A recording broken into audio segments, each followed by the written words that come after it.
Ben elimden ayrılmışam, bir sevdaya tutulmuşam. Nasihat kâr etmez bana, Muhammed'e vurulmuşam.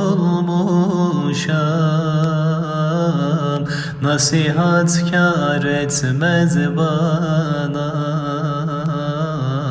Can Ahmet'e vurulmuşam. Akan sular durulur mu? Allah diyen yorulur mu? Yara Muhammed yarası,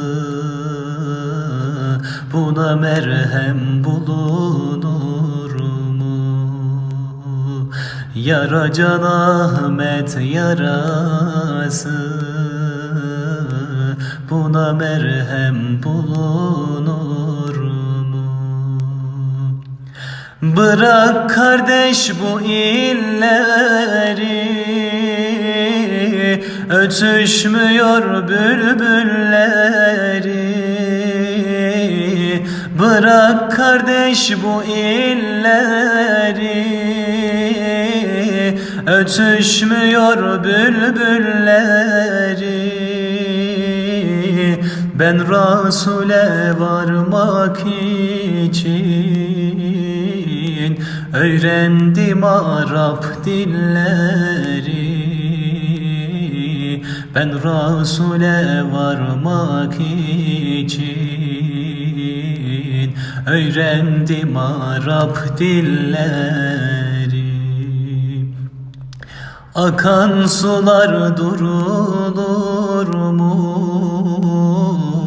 Allah diyen yorulur mu? Yara Muhammed yarası,